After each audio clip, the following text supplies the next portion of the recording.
7.8, consider adopting ordinance number 22-64, approving the Granbury Active Transportation and Recreation Plan. Mr. Kaufman. I'll just turn it over to Mr. McLean and our engineering firm that's worked on this Granbury Active Transportation and Recreation Plan. Walk us through it, please, sir. I know they've got a presentation for us. Multiple city departments, city council members, board members, and local citizens have worked with HAF Associates for several months now to bring before council the Granbury Active Transportation and Recreation Plan. During the public meeting, citizens had the opportunity to speak directly with HAF representatives and mark up maps of the city with ideas of recommendations or improvements for extensions or new routes for sidewalks, shared use trails, and bike routes. This plan will serve as the city's first comprehensive plan addressing mobility and recreational needs for the community through a network of active transportation infrastructure. The Active Transportation and Recreation Plan was presented to the Planning and Zoning Commission and the Parks Board on November 14th of 2022, and both recommended approval by council. I'd like to introduce some representatives from HAF. So I've got Kelsey McNeese and Brennan Kane. So they've got some staff that are out ill. So Brennan's kind of winging it, but he's going to do a great job. All right. Good evening, Mayor, members of council, citizens, staff. Thank you very much. Again, my name is Brendan Kane. I'm the Director of Planning at HAF Associates and oversee our team back in Richardson. Yes, your project manager, Kendall Howard, unfortunately has COVID, so I'm filling in for her this evening, and then trying to save Kelsey's voice here this evening. So when we do get to the Q&A session this evening, she'll be able to come up and answer any questions that you all may have this evening. But we want to, again, appreciate the opportunity to be here, and thank you for working with us on this plan as well. Do we have the presentation coming up? Perfect. Awesome. All right, perfect. So we'll just I'll try to keep this kind of quickly as possible here for everyone this evening, but just want to provide you guys a brief overview of the project, recap of what we worked on starting earlier this year, talk about some of the recommendations and prioritization and implementation strategies that we're looking at as part of this overall planning process. But just a little bit of the recap. Again, we sincerely thank you for continuing to work with us. We worked with the community and staff and leadership back in 19 and 20 for your Parks, Recreation, Open Space Master Plan, and have the opportunity to come back. Obviously, this was identified as one of your key recommendations coming out of that 2020 plan, was to really start looking at your trail and sidewalk needs within the community. Wanted to make sure that we started providing guidance for expanding the network. You have a great start here when you look at some of your trail segments, whether they're off-street or on-street, or some loops within your parks. But how do we improve that as part of this planning process? And really looking for opportunities to guide, future expenditures for trail and sidewalk and development and improvements within the community. And as you hopefully will look at here is, unfortunately, the item right before this, opportunities to look at grant opportunities and having a plan in place. We've been fortunate to work with many communities over the years on acquiring federal and state grant funding for implementing a lot of these trail recommendations. So having a plan in place really provides the community a leg up when searching for some of those grant dollars and as part of the implementation of future trails. The planning process was broken into about 5 different phases. We looked at data collection and inventory. We looked at a needs assessment, worked with identifying opportunities and constraints. We developed some recommendations, and then obviously the implementation action plan that's in front of you this evening for consideration. As part of the overall process, we did have an opportunity to work with the steering committee. We met with them twice throughout the process. We received a significant amount of feedback back in 20 as part of your park and open space. So that really built a lot of the foundation for this plan. So it was really, the backbone of moving this plan forward. Working with their steering committee, working with staff, meeting with them on a bi-weekly basis. We did host a public open house that allowed the community the opportunity to come in and voice their opinion on different types of facilities within the community as part of this planning process. And again, Between that feedback of working with your steering committee and staff and the public open house and the feedback that we received back in 2020, which identified, as you can see on the screen, there was 80% of your community back in 2020 wanting to expand the trail system. So again, you had a great foundational base that we could build upon this planning process moving forward. Just kind of a snapshot of your existing system as it is today. You have about 3.46 miles of existing trails that are off-street, along with some about 0.29 trails that are being proposed. You do have some park loops right now, a couple miles of park loops within some of your existing parks and proposed trails coming forward. You're on street. I believe you have one or two streets that are signed right now or have markings for bikeways. So hopefully something to look at into the future. And for a community of your size, you have a pretty extensive sidewalk network here. Almost 50 miles worth of sidewalks already within your community. So that's kudos to you and the founders of the community, making sure developments early on incorporated those sidewalks into the community and residential development. When we start looking at and going through the process of identifying how to prioritize different trails and everything else, we went through a process of looking at different need assessment methods. And there's, I won't go through all the specifics, but there's different levels that we look at, looking at the trip potential analysis and identifying, where people are going, and opportunities for, if there were trails in place, would people use them? The level of comfort analysis, there is 4 different types of level of comfort analysis that we can look at. People that are, are seasoned professionals that are on riding some of your major highways on road bikes down all the way to, you wouldn't want to take your children on there. So you're looking at more of kind of those off-street trails. So looking at the level of comfort for different types of facilities within the community. We looked at your crash data from 2016 to 2021 to identify some of those key moments and areas where there could be conflicts or concerns with your network. Looking at your regulatory documents, that's one of the foundational basis of implementation of any type of planning process, is looking at the regulatory documents that are in place, your zoning code, to identify whether or not there's conflicts or if there's barriers there to actually implementing some of these plans. As I mentioned, we went through, working with staff in the open house and the steering committee to identify some major barriers and safety issues, whether those are major, crossings or roadways. And we also looked at the opportunities, and going through that process as well, and where, whether it's within parks, whether it's just, some gaps in the system or longer routes that people are looking for as well. Looking at the overall draft recommendations, we came up with a vision plan or vision statement for this, which is the city of Granbury will be home to a well-connected, accessible, and safe trail and bikeway network that serves the active transportation, public health, economic development, and quality of life needs for the community.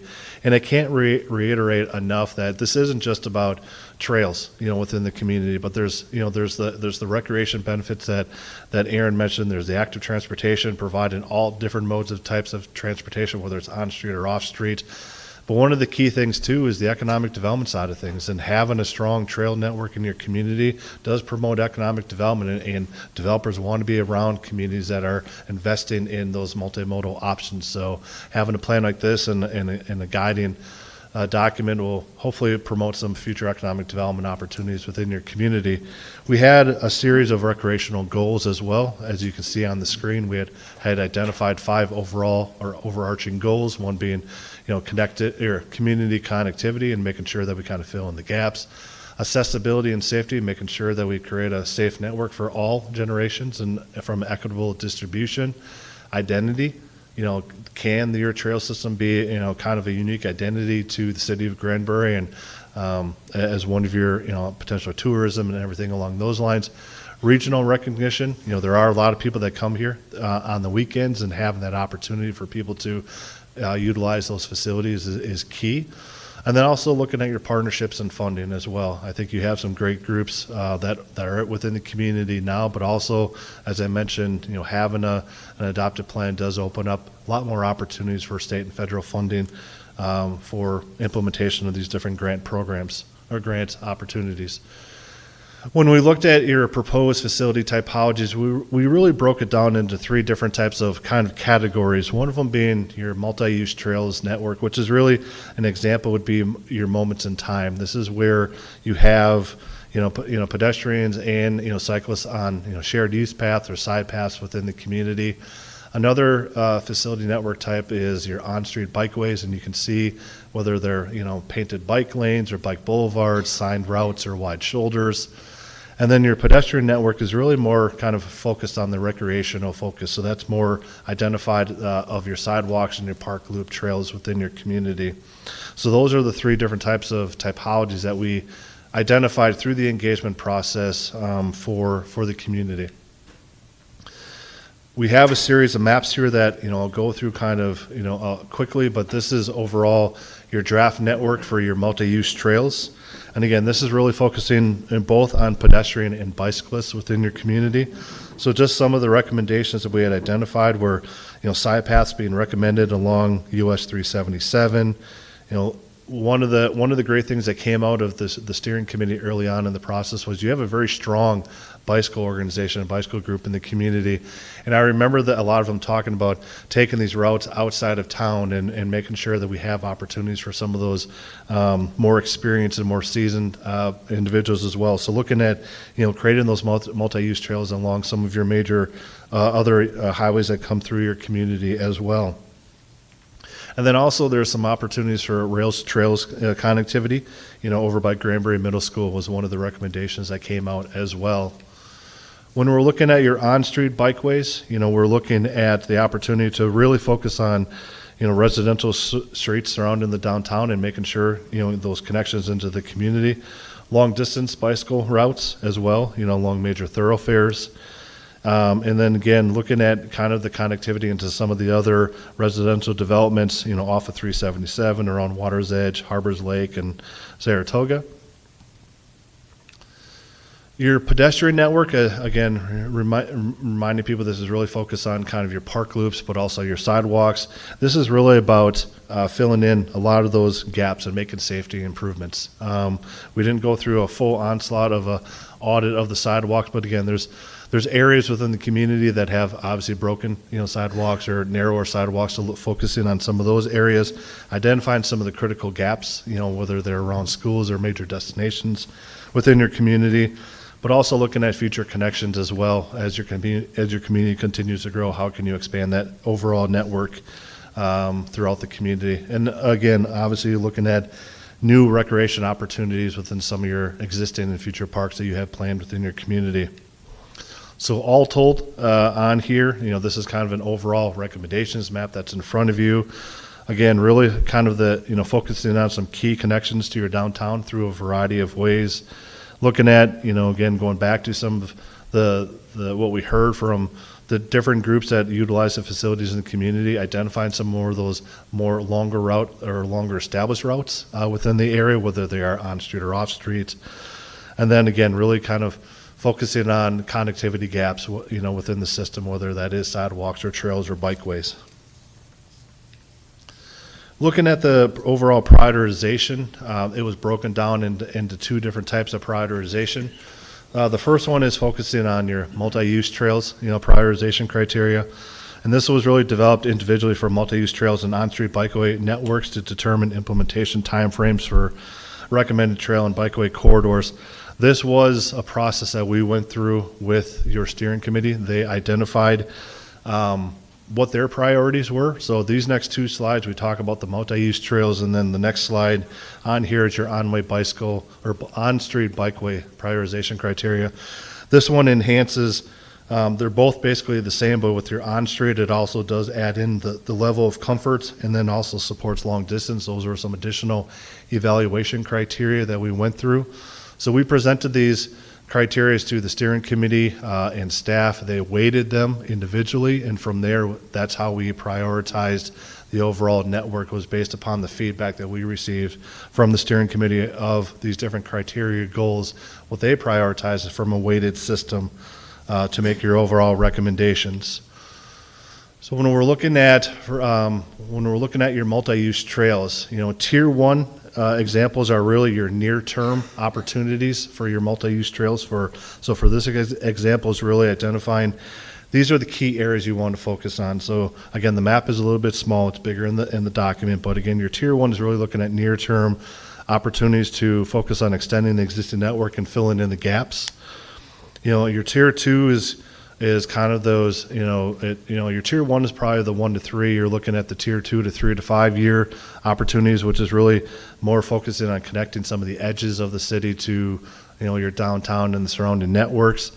And tier 3 opportunities, not only in the multi-use trails, but also within the other, priorities for, on-street and other network types, is really more of your aspirational. These are really more I would say the 5 to 10 year ones that you really are looking to plan for and identify as future development occurs, and you're reviewing site plans and new neighborhoods that are coming into here. How do we prioritize these to make sure that they're taken into consideration or planned for from a funding perspective, from a design perspective, or possibly from a dedication standpoint of developers as well. Your on-street bikeways, again, looking at your near term, again, is again focusing back on, segments that are really to some of your surrounding community destinations. Those are some more the near term ones, identifying opportunities on the roadways where you have the right of way or the space to be able to start doing that. Tier 2 is really more focusing on those long distance segments that we talked about, and identifying how we can incorporate those into there.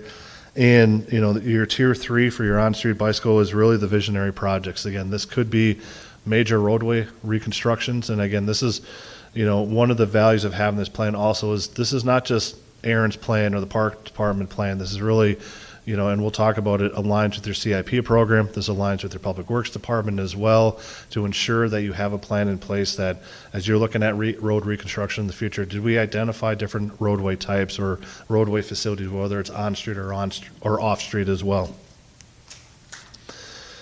All of this leads to your policy implementation program, and this is really talking about, as we go through, we dissect all the maps and everything else.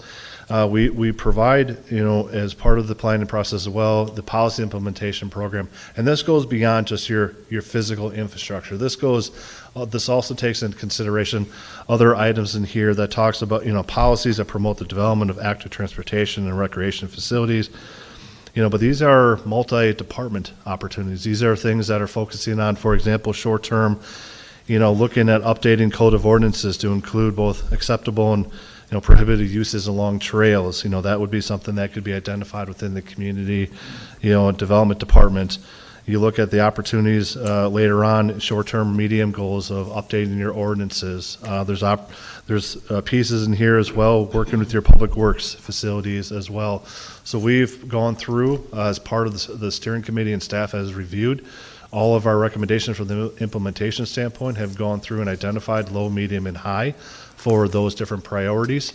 And so we not only identify a level of effort, some of them there's a cost that's built into it as well. So we'll identify whether it's a small, medium, or large, or no cost, but also provide guidance to the team and the citizens and the community and leadership about who's the responsible party as well for that implementation program. So this is at the end of the document, but it's always been kind of the roadmap for how do we move this forward, and again, I can't thank Aaron and his team and the citizens that worked with us on this plan moving it forward. So I know that was kind of a brief overview for everyone this evening. And I'll ask Kelsey to come up as well if you guys have any specific questions. But again, on behalf of our team, we thank you for this opportunity to work with you all and making advancements in your active transportation network and recreational opportunities for your community. So, any questions? Mayor, Ms. Reiner. I don't necessarily have any questions. I do have a comment. For winging it, you did a really great job. This is an incredibly comprehensive plan, and obviously a lot of time and effort has gone into this, so I greatly appreciate this. I think, there's a lot of focus on traffic right now. In the next 2 to 5 years, we've got some solutions coming down the pike for 377 and 144. I think that in the long run, coinciding with what's going to be happening with 377 and working to the future to create some connectivity in the town and outside of the town. I don't think it's going to be just a boon for our tourists, but I think it's going to be great for the folks that actually enjoy walking to work once in a while. So thank you. I really appreciate this. And for all the folks that were on the committees and couple of council members here, too, were on one of those committees, so greatly appreciate it. Well done. We just happen to know who might be working on 377 a little bit, so we had some internal coordination on some of those things early on in the process. And I thank you for the wing. And luckily, I was aware of the plan all the way through the process. But no, it's we appreciate it. And again, it's the plan is as good as the leadership that was driving it. Aaron and his staff and the leadership that you guys provide to it, but also the citizens. You have a very strong and dedicated group of individuals that not only worked with us on the park and open space and recreation master plan back in 20, but also on this plan. You have a dedicated group of individuals, and we as consultants working with communities, we love to see that. We love to see the champions that are hopefully going to help. Because Aaron can't do this and the city leadership can't do this all on their own. There needs to be other champions, and I think through this planning process and the process that we did back in 20, we really identified some of those champions that will continue to help move this plan forward. And again, also, as you mentioned, you do have you along with a lot of other communities, do have some challenges with transportation and everything else. But these types of guiding documents are huge, when it comes to making sure that you have the correct facilities in place, especially when you have, TxDOT or, other roads that are, may not be your local roads and everything else, and having these in place really provides a vision and a set vision for your community that people will know where you guys are moving into the future, where you want to go, so. Mayor? Yes. Maybe Kelsey, I don't know who needs to answer this, but there's a sidewalk illustrated along the railroad. And there's an agenda item later here that we have where we're having to lease land from the railroad. I was wondering if you've seen favorable agreements where it's not real expensive to put a sidewalk adjacent to the railroad on the railroad right away, and maybe you could point me in those directions where we could benchmark that as we negotiate with Fort Worth Western Railroad. Mm-hmm. Yeah, so sorry, excuse me for my voice, but we know it is a complicated and costly process coordinating with railroads. So there is a lot of funding out there from TxDOT. So we are working with Aaron to identify some segments and corridors that might be eligible for funding. I think TxDOT has over $100 million out there. So that would be one of the projects that is aspirational, and we do consider that there's a lot of coordination. It just comes with the territory, but funding grant opportunities would be the way to support those kinds of projects. Thank you. Hope you get to feeling better. Yeah. Unfortunately, being a previous city planner, I unfortunately know the challenges that you guys are going through with the railroads. It took me 3 years to get a tunnel for, adjacent to a railroad that it was never even going to affect it. So it's best of luck on that one. But again, we're certainly here to help on those things. We can certainly try to find, supporting documentation, of other communities that have gone through different challenges, from a negotiation standpoint. We can provide that support to Aaron. And it's my understanding that this documentation can be used to apply for various grants that are currently coming available. That is correct. Just as an FYI, I was in a Text 21 TxDOT meeting just last week, and your firm is very much appreciated by TxDOT, so use that to your advantage, please, and to our advantage. We appreciate that comment. We've been very fortunate. I mean, within probably the last 10 years, we've probably have helped communities with over $35 to $50 million worth of grants for extending. That's about what we need. For extending, trails and, and everything else. And we have, we made a strong effort over the last year to bolster. Kendall Howard, for the longest time, was doing a lot of our grant applications. And over the last year, we've added almost 8 to 10 people supporting our grant administration and grant group to actually really help communities be able to strive to get some of those additional funding dollars that are out there, because there's some opportunities right now. So it's definitely, if you have the opportunity and chance to try to go for those. Well, yeah, we need them, and we certainly will. Don't let us hold you back. We will help however we can, however we should. Okay, Council, more questions?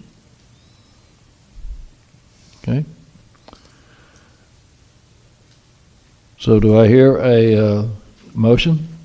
Adopting ordinance number 2264, approving the Granbury Active Transportation and Recreation Plan. So moved. Mr. Wadley moves. Here's a second. Second. Ms. Reiner seconds. All in favor say aye. Aye. All opposed say nay. I hear no nays. It is approved 6-0. Thank you, Aaron. Thank you guys for doing this. Just great work. Appreciate it. Thank you very y'all much. for and, enduring a late meeting. Beautiful Huh? plan. Thank you for waiting for a late part in the meeting. Oh, no worries. You guys have a happy holidays. Thank you very much again for continuing to support us.